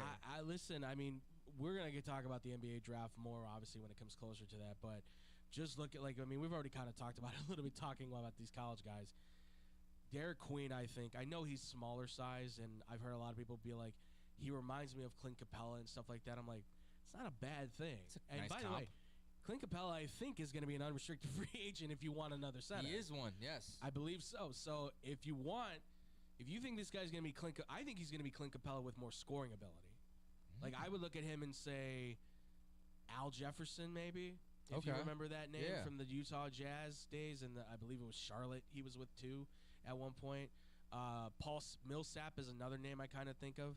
I think he can be that 20 and 10 guy, right? Or a guy that's like 17 and 15, because his ability to go get rebounds is there. He's big and burly, and he boxes guys out, and he's not afraid at 19 to be like, I'm in charge. And I'm like, I like that. He's like in Maryland, it's like, it's my team. And it's like, yeah, man, it's your team. Like, chill. Like, relax. Well, I hear that from the Maryland guys. Like, I hear from those dudes in Maryland. Like, apparently they're saying, like, yeah, he goes into, like, Superman mode. Like, when they're getting ready, like, he's screaming and shouting in the locker room. And bring the energy, baby. He'd be able to match that energy that they got over here in Chicago. Yeah. So... Or I would go for the guy from Duke I was talking about too, the Malouche as well. Oh yes, I 7'2" center. A guy that's from Sudan, who has a connection, by the way, because he knows Luol Deng, who helped him in Sudan to get over here to America so they could get discovered. I mean, who's not going to know a 7'2" center like him? Right. But Luol Deng, how'd he get to Duke? Well, Luol Deng went to Duke. Well, Luol Deng from the Sudan. Yeah. Well, you do the math. Like, come on. You put the pieces together. But here's another connection. Luol Deng with the Bulls. Luol Deng knows Malouche. Okay, here you go. Here's your 7'2" center. Right. Really good rebounder. You work on him a little bit. He could be a scorer inside, but the guy blocks shots and gets rebounds. He brings you the defense, right? That's what you're asking for at this point. If you're saying Buzelis, Giddey, and White are your scorers, here's your big man down low to defend. Maybe you find another forward like a Clint Capella or something like that, put him at the power forward, another defensive piece that can maybe score inside. That's a nice 5 right there. I mean, I'm not saying that's the set. Right. But that's a nice 5 right off the bat to work with and then build out your bench. That will be heading more towards the right direction that Acme needs to work on. So, I mean, this that's offseason... if they're still here, obviously. Well, yeah. I mean... I'm curious to see what happens to them. Like, if they are given another year to fix this. Yeah. Because right now things are looking good for the Bulls. Absolutely. This is do or die offseason that they need to get right. Whether it's hitting free agency and the draft. Like you need to get something right and be in at least above 500 type of team. Absolutely. And you're talking about quit with the play-in. That you're a team in the East that's going to be consistently seated like right in the middle, at least in the playoffs. Absolutely. Like, without a doubt. Because this East is not that good either. Oh, absolutely. I'm looking at the free agent class just real quick for 2025. Yeah. So you brought up Julius Randle. He's actually on a player option. Oh, is he? Yeah. Oh, okay. $29 million player option. I feel like he's going to probably pick that up. Probably. But he might not. The next guy would be John Collins is out there too. He's on a player option with Utah. I don't know if it's $25 million. But I don't know if he's happy in Utah. That's the only thing. No, they suck. So, yeah, they stink. So, again, if they get the number 1 pick, he probably locks it in and says, I'll stick around for this. I'll hang out. Yeah, I'll hang out with Cooper. Yeah. Show him the ropes. Capture the flag. But you got Brooke Lopez, Clint Capella, all right? You've got Miles Turner. I'm just talking about, like, forwards and centers. Yeah. Duncan Robinson will be there. Karis LeVert's a guard more so, but he can kind of play a smaller forward if you need him to at 6'5". Naz Reid, he's on a player option. I don't think they're letting him go, unfortunately. No. You'll have Luke Kennard, who's a guard technically, but he can play forward as well to score. Hell of a shooter. Yeah. I don't know if the Lakers will let go of Dorian Finney-Smith. That's hard to say. Yeah. But he's going to be an available option. Steve Adams is out there. Marvin. I mean, you're getting into more of that territory where it's kind of like bench guys. But still, you want to get more size. You want to get more defense. You want to get scoring inside as well because it feels like you're getting the outside shooters. Yeah, you have some guys there. You just maybe need to flush it out a little bit maybe with those dudes and then ultimately find big men that can defend and a couple of wings that can shoot inside, outside, however you want to guys play that just actually box out for Christ's sake. Yes. I mean, that's the frustrating part. part. That's what's frustrating as hell. Yeah. Like, these games don't have to be all that close. As long as you just box out, rebound, and just be a big man and defend down low. Right. I mean, but the important thing is they have the building block piece in Buzelis. They do. They have pillars that you can kind of start to build foundation with a little bit more in Giddey and White, along with Buzelis, mind you. So now you can start to kind of formulate how the house is going to look. Right. But now you need to start filling in find another pillar or two to make sure that the house isn't going to fall down. Right, exactly. That's the biggest thing. Make sure the house does not fall down on everybody. Start building it up. You have something going. Yes. So once they get that, I think it's just that one more pillar. Yep. It's like that big man, like you said, a Derek Queen, a Malouche, something, maybe a Cooper Flag. That'd be a dream, but who knows, right? That'd be something that can be that other part to say, we have 1, 2, 3, 4.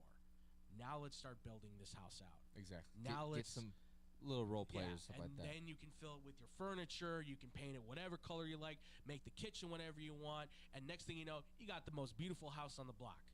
You're Boom. right back to it's like, when this really looks like a house maybe from the 2000s, because it's never going to look like the 90s. No team will ever look. That house looked exactly what Michael Jordan's house David, looked if you're like. listening, we were never saying that this is going to be the 90s Bulls. Yeah, no. Can never No. compare. But no, it looked, that house looked like Michael Jordan's mansion up there in Lake Forest. Yeah, exactly. You're never going to find that again. You might, but we might be old and gray by that point. we just want and they something might be nice robots. We want something nice and modern. Yeah, exactly. I'm looking for one Eastern Conference final run again. Please. I'm asking for that. That's all I want. I'm not asking for a championship. And then we can talk about championships Yeah. later. All right, that Make wraps. me happy. Make us happy. I want to be happy. Yeah. That wraps up our Bulls talk for today. When we come back, we are going off the rails, ladies and gentlemen, talking a little NFL and just a little of everything that was going on over the weekend. That's next here on Blow the Whistle on SportsTownChicago.com. Chicago sports for sure. SportsTownChicago.com. It's the summer of coffee at Dunkin' Donuts. To reach peak summer mode, you need your summer coffee. Like a smooth, new s'mores frozen Dunkin' coffee, a refreshing butter pecan iced coffee, or a sweet coconut cream by cold brew. What could be better than an iced or frozen coffee on a hot summer day? Nothing. Dunkin' Donuts has all your favorite flavors this summer. So come enjoy the summer of coffee and keep cool out there, kids. America runs on Dunkin'. Price and participation may vary. Limited time offer. When car dealers fight for your business, you win. AutoJudo.com makes car buying fun by letting dealers compete for your business live. Real-time AutoJudo fights are the fast and easy new way to get multiple dealers' best offer on any car you want. It's free and anonymous. Only the dealer you select as the winner of your AutoJudo fight receives your contact info. You're never obligated to buy, so test drive your best deals now at AutoJudo.com. Dealers fight, you save. Yo, check it out. We got the finest pizza in all the land. Italian Fiesta is on deck, and I'm telling you, it's a hit. These pies don't miss. No matter what time you get the munchies. Pepperoni, extra cheese, turkey Italian sausage, they got all the toppings. Italian Fiesta delivers until midnight during the week and 1 a.m. on the weekends. Plus, you can use your Uber Eats or Grubhub if you got the app. And if you ain't rocking with the pizza that night, try one of their sandwiches or pasta. And they have plenty of side dishes, just like me, if you know what I mean. Hop online and go to ItalianFiesta.com or call 773-684-2222. Piece of pizza, that is. There's only one place to watch your favorite sports team and have mouth-watering pizza. Come on down to Moretti's Pizzeria, where you can get a pizza for half the price every Tuesday. Try out our delicious varieties of pizza, sandwiches, and much more. I don't know about you, but a gooey mac and cheese pizza with a size of cheesy mozzarella sticks and watching sports sounds like paradise to me. Stop by at one of our 12 locations near you. We're open 7 days a week, anywhere from 10:30 a.m. to midnight. Visit our website, Moretti'sRestaurants.com, for delivery, catering, and even private parties. Moretti's, we bring the fun. Did you know that Club New in Aurora is the ultimate entertainment complex? Monday nights, it's free football and darts in the sports bar. Tuesday night is league night. Join the pool and darts team. Wednesday night is ladies' night at Club New. All the ladies get in free. Gentlemen pay a $5 cover after 9 p.m. Thursday night starts the weekend off right with college flashback night. Low price drinks, retro music, and an awesome buffet. Friday and Saturday night, it's the hottest dance club in the suburbs. Club New Nightclub and Sports Bar is located at 2121 New York Street in Aurora. You've tried the it places, but they leave you hungry with an empty wallet. That's where Gretel comes in. They got what you really want. Visit their chic, lounge-like gastropub and try one of Chicago's top burgers, the Gretel Griddle Burger. The house-made bun and garlic aioli set this one apart from the rest. And don't miss half-price oysters, 4 to 6, Monday through Thursday. With rotating drafts, craft cocktails, and portions that don't skimp. This is one of Logan Square's best-kept secrets. Monday through Thursday, 11 to midnight. Friday and Saturday, open till 1. 2833 West Armitage. Gretel, let's make this a night. Visit GretelChicago.com for menu and more. Blow the whistle. Going off the rails. Another train!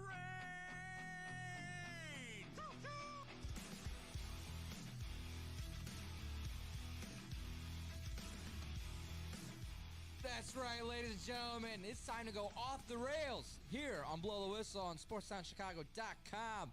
Tyler and Andrew here with you today on this marvelous Monday. Yeah. If you guys missed the rest of the show, shame on you, but just kidding. We still love you. We broke down the Final Four. We talked about the torpedo bats in the Major League Baseball League. Yeah. And then Major League Baseball League. I really said that. Okay, whatever. Yes, you did. I heard what you said. Dumb. ATM machine? And then we just kind of meatballed a little on the Bulls. We went a little Bulls meatball, but that's okay. We don't get to do it that often, so give us a break. No, because I'll allow you to meatball, you allow me to meatball, Yeah. and then the guy that's not the Bulls fan, he won't let me. Come on, when the draft comes around, what are we gonna do for the Bears? Everyone's gonna meatball all over that thing. I'm not even a Bears fan anymore. I'm gonna do it. So because come on. I love the Bears. As long as they don't take a running back. Not in the first round. Not in the first round. Take one in the second. Yes. Go get Travion Henderson. I love that. Or Caleb Johnson, whatever. Or Caleb Johnson. Those are my two favorites. Absolutely. In this draft. I mean, I don't see what people are seeing in Omari and Hampton. Not for the 10th overall pick. Hell no. He's being floated up in that. I'm like, why? I don't get that. Like, I see him more of a third, fourth rounder. I would still take him maybe in the second round, but late second maybe, but he's not just, before Caleb Johnson or Travion Henderson. I just think those guys are more productive. Oh yeah, they're faster. Yeah, they're so much more elusive. And it's just Henderson, just because of the fact that he's not beat up. Like exactly. He split carries with one other guy in the draft that probably is going to go in the second round. So, well, interesting enough, I thought I saw something that there was no Bears people like Ben Johnson, Ryan Pauls, and a couple others were at Ohio State's pro day. They didn't go to Boise State's. Interesting. Yeah, I thought I heard that. I thought I saw and read that, but I couldn't tell you the source. But I'm just saying that that surprised me. I think we're having an impact, Tyler. I think From Blow the Whistle to X-Bomb Sports, it don't matter. We say it, it's happening. It's true. I was right about Patino Jr. Now call us gods. I'm just kidding. Don't. I know. I do that. I'm the Adam Schefter. I know all the ins and outs. Oh, you're not just guessing? No. I know what I'm talking about. I know everything. I will never forget that. So how did you? I just kind of winged it. Yeah, you just winged it. You're the guy. Yeah, no. You're the guy. We're supposed to trust you. Going to Ian Rappaport now. You lost my customer. Oh no, you lost my business. I don't think he cares. Yeah, he was like, I don't care. I'm making millions still. Exactly. You want some of the million? Yeah, I would love it. Yes, please. Please. Yeah, but talking a little off the rails. We wanted to. There's been more talks about the Tush Push banning. As you kind of, if any of you guys have heard, it kind of broke a little bit more this morning. But 1 second, pulling it up. But there has been more support in the committee about the banning of the Tush Push. It started off with the Green Bay Packers wanting to ban it, probably because it was being used effectively on them every single time. Boo-hoo. Yeah. My overall thoughts on the Tush Push, keep it. Why get rid of it? Because what, you can't stop it? Well, you know what? Maybe draw up a play defensively to stop that, because it's been stopped before. It's just the successful rate is obviously higher than the unsuccessful rate. I like the Tush Push. It's being creative. It's drawing up a play that works, and the whole point is to, if you got to do whatever the hell you got to do to get in the end zone or get that first down. Yeah. Arguably enough, it's a quarterback sneak, just with extra big guys behind your quarterback pushing you up forward. I don't see the issue in that. The only thing that I'm concerned with, and I mean, people have talked about it, around it, every which way. It's just player safety. Like what we talked about with the bats and everything. Like, yeah. I was kind of leading up to that, by the way, but using the bats. But like that's my only. Like I think it's fine to keep it. Yeah. But my concern is that because of, like, we've all played. For those of us that have played football, if you played in the trenches, you know that can be a dangerous place, right? Especially when you're having a scrum like that. For those that know that, that's a rugby term where if you go into each other and you kind of smash each other's shoulders and their heads go down and stuff. That's the scrum. Right. The concern with that is what that can do potentially to collarbones, to necks, possibly your head. Injuries can be serious from that, especially in football when you have helmets and pads where that stuff can just skim off each other or make serious contact. and you don't know how hurt another guy could be because you're falling on top of one another and stuff like that. Like, that's the concern I feel for the injury. The other thing is, too, we see the Frank Louvu play, right, where he's jumping in the air. Yeah. If he lands wrong, that could be serious for him. Right. Like, and that's where the other concern is, too, is how do you stop this thing? Well, he may have found a solution to stop it, and yeah, it looks cool or whatever, but if he lands wrong, like, Frank Louvu could not have a career, and he's a good player. You don't want to see somebody's career end because of this simple play and stuff, but should it be banned? I don't really know. I think if you're going to ban it, there needs to be enough practical evidence, medically, scientifically, that would prove to say that this is a health risk for everybody out there. But mind you this, it would only take but one very serious injury where, like, God forbid anybody would be paralyzed or something from that, but if it were to be the case, that would be the moment where I think we'd have to say we have to ban it. But luckily that has not happened. Right. But that's the concern that I have. Like, it's in the back of the mind, but it's there nevertheless, right? It's, you learn how to stop the play, learn how to defend it, sure.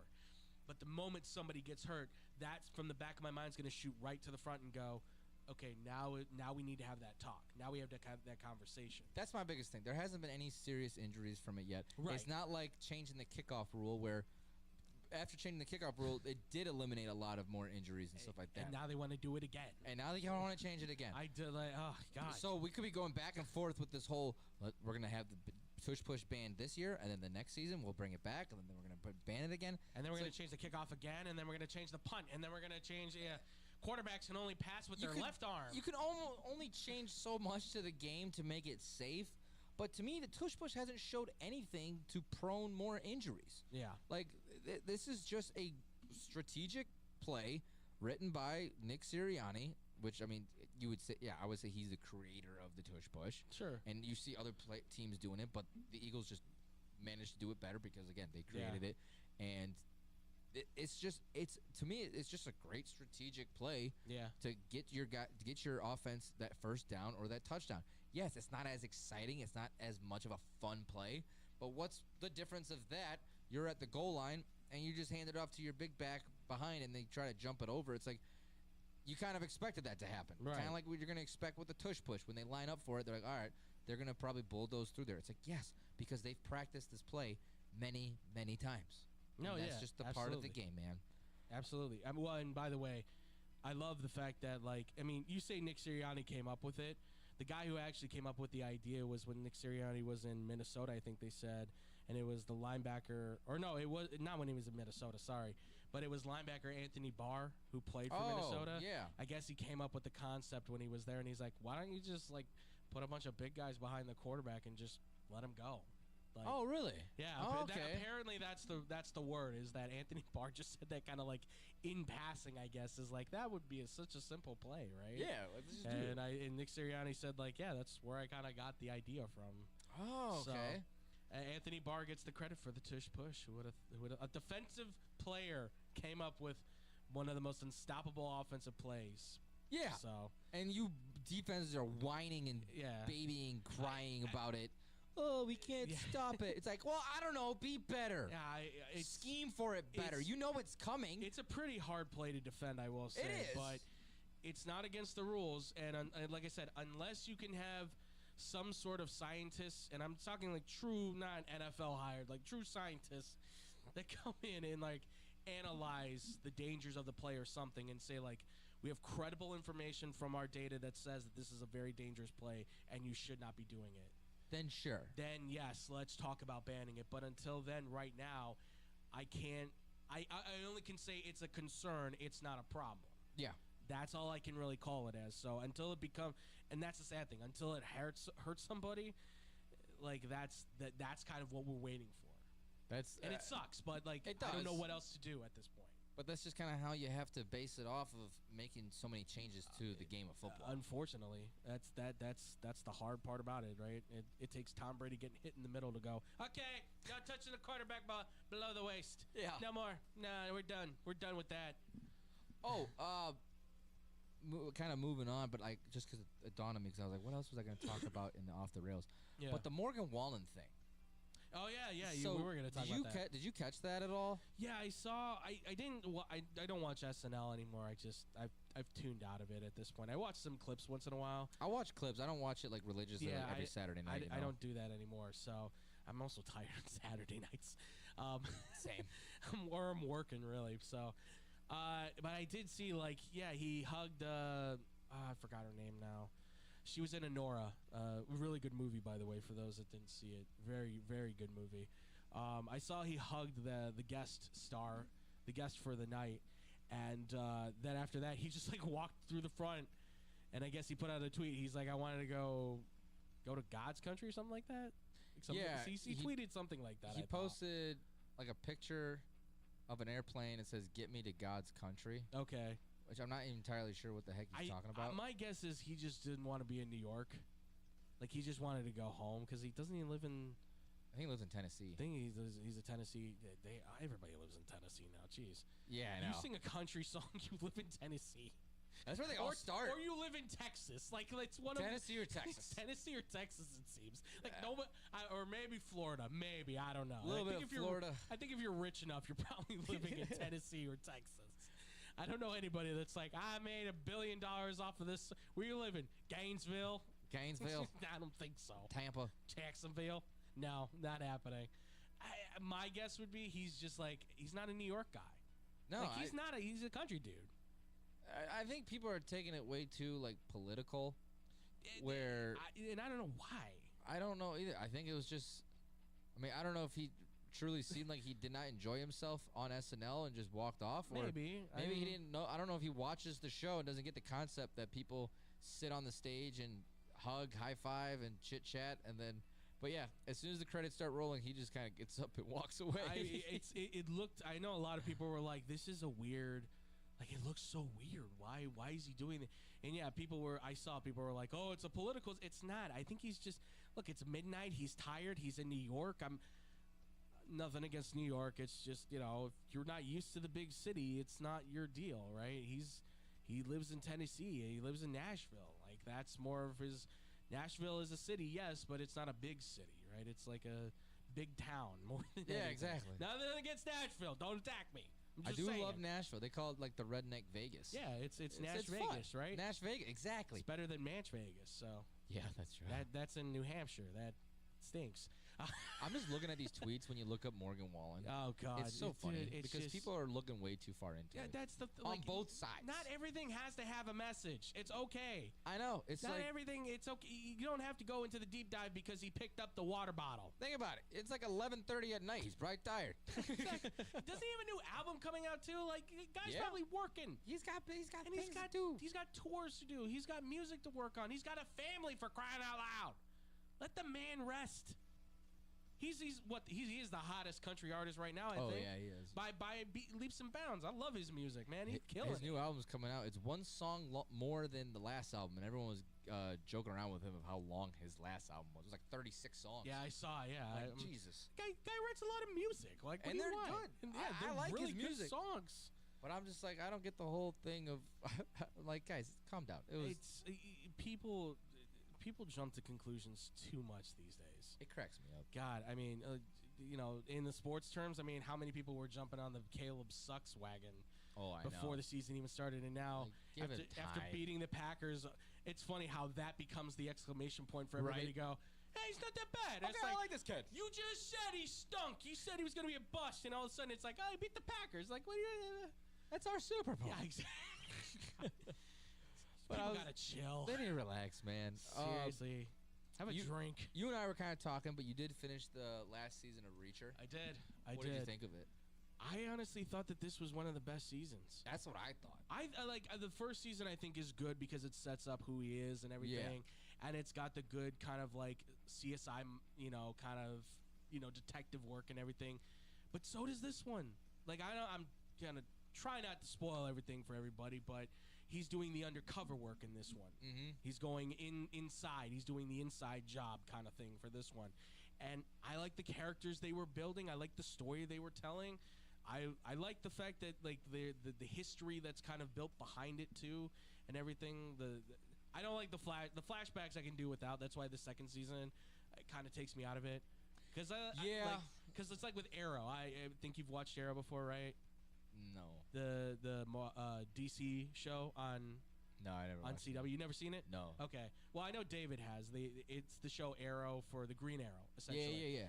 And it's a great show, but they flash back so much to the main character, the Green Arrow, Oliver, keeps going back to the island. Okay. Like, so, and it's just like every 10 minutes they're going back, and it's like enough. And that's the You problem. just get lost. That's the thing. And it's not bad because you're providing backstory for where everybody came from in the second season. Yeah. And I like the premise of like, there's a killer out there and we got to go find him. Yeah. Like, I like that premise. It's just the flashbacks were taking me out of it a lot. And the same thing kind of happened here, but they built a good story behind it. And once this thing got rolling, it really took off really well. And I like the follow. I liked the main, like, really one of the only flashbacks that they had was early into this third season. Yeah. Where it based off of, it all came together of, like, I forget the guy's name, but the main guy that was working with the Russians with the guns and how. Oh, Quinn? Yes, and how Reacher killed him before, thought so. Yeah. Because he killed his partner. Right. And badly. Yeah, brutally. And then he got his prize at the end. Yes. But, like, I'm glad that was, like, the only flashback because, like, again, like, it does get confusing when it jumps back and forward all the time. Right. That's the thing is, like, when you're constantly cutting like that, you can take a person out of the show, like, very easily. That's what happened with me with Arrow. Like, I just was like, this is too much. This is too much. I still have to finish that thing. Like, I at some point I will. Like, I had to call it quits because I'm like, I can't watch this anymore where we can't keep going back to the island. I know.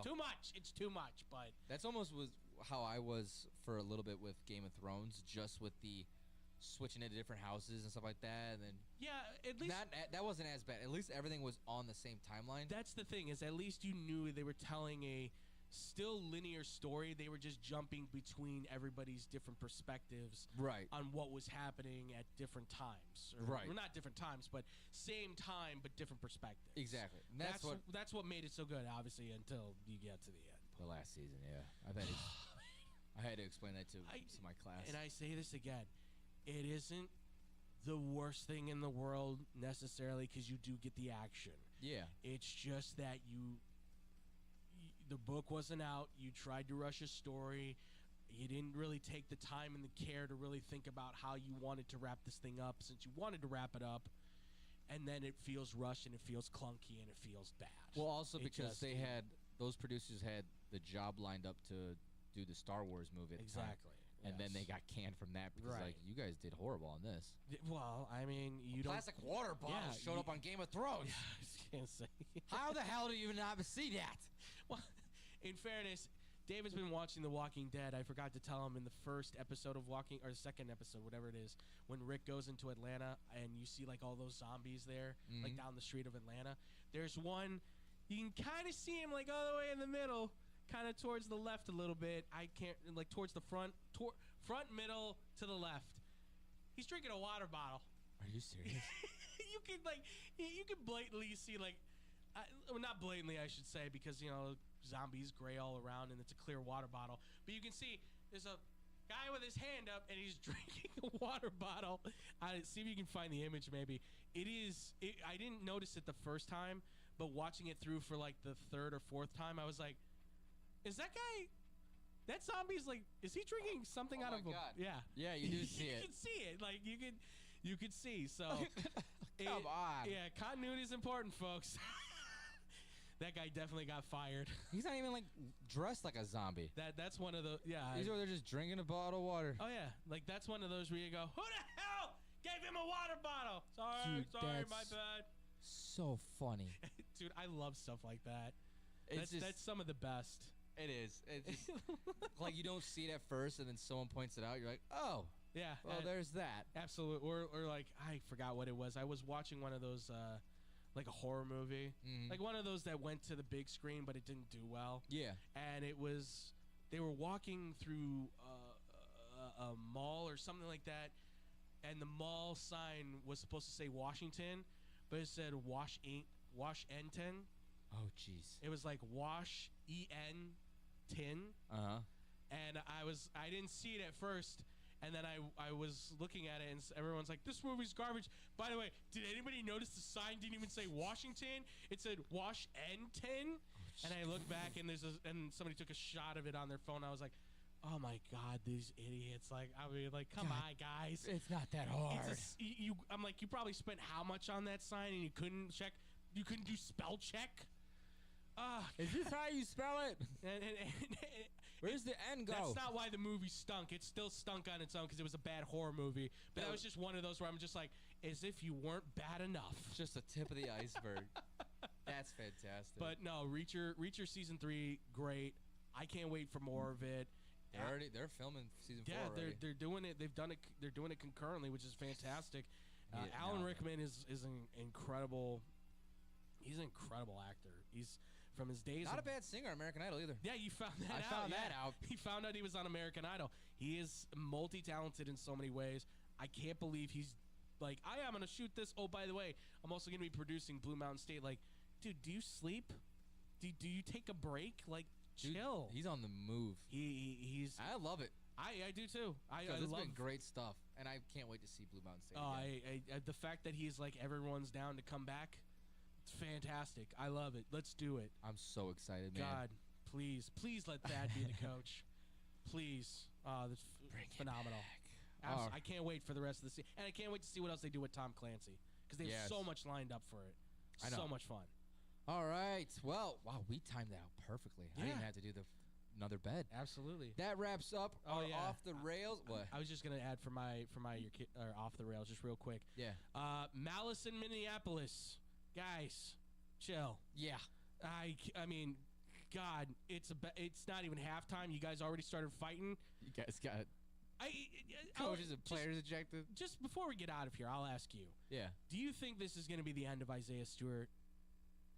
Yeah, like, I mean, because he's the one that started that, unfortunately, and he was the last one that started that other big brawl too. He like having the crazy guy on your team is okay, but having the crazy guy who keeps affecting your team's play that's not okay. This is becoming a problem now. Exactly. Like it's starting to become an issue where your other players are getting into fights and your coaches. Yeah. Like, you're going to get Cade Cunningham hurt. You're not proving it. That's the last thing you want. Because Detroit is rolling right now. Yeah, absolutely. You cannot be doing this. So I get he wants to bring that bad boy. Like, that's what he said when he got into those last few fights. He's like, I want to bring the bad boy image back to Detroit. Okay, dude, you can do that. That's fine. You don't have to constantly. Like, this was not a good look. No. This is where Adam Silver can go, you're getting suspended. I mean, he's getting suspended. But this could be like you're done. I consider them at least. I think he's going to be out for the rest of the season, and then they'll figure out whether he can come back or not. That's where I'm at. I like you're suspended for the rest of the year, and then we'll vote to see if you're there or not. Yeah, that's how it's got to be. Because they want to they're trying to keep violence out of the game. And you're just antagonizing. You're not helping. Like, they just had to deal with the John Moran thing. Now they got to deal with you doing this again. It's like, damn it. Come on, guy. Adam Silver can't sleep. I know. Although if Derek Queen does it for the Bulls, I got no problem. Man, I support it. I fully support it. Double standard? Come fight me then, Isaiah. Come add on to that nasty crap pot. Please don't, because you're for real. Yeah, you have talent. And the Bulls need you. You're 6'9", 250. The Bulls need you. Don't screw this up. Oh, yeah, please. Oh, boy. All right. Well, that wraps up Off the Rails. That wraps up today's edition of Blow the Whistle. Thank you, everyone that was tuning in and listened in. If you missed today's episode, don't worry. Frank the Tank is going to podcast it about approximately 9:30 in the morning tomorrow. And you can listen to all of our segments, our talk of the men's Final Four, our thoughts on the Torpedo Bats, the Bulls, and then our just last segment here with Off the Rails. Absolutely. And you can find that on all podcast platforms. Follow us on every social media platform at Blow T Whistle 1, BLOWTWHISTLE1, Facebook, Twitter, Instagram, all the fun shenanigans. TikTok, we've been doing better about that. Other than that, with that being said, we will be back here, same time, same place, 2 o'clock on Wednesday. It should be myself, David, and Nick. We're going to figure out what happens and what we're going to talk about then. But everyone, stay positive, be positive, surround yourself with positivity, and positive things will happen to you. I am Tyler Butterball Buterball. Andrew Pepe Valentin. Everyone, have a great rest of the week, and we will see you and find you on Wednesday. Peace out, everybody. I sound a little cocky, SportsTownChicago.com. We're all looking to save $1 these days, right? Well, Pino's Domain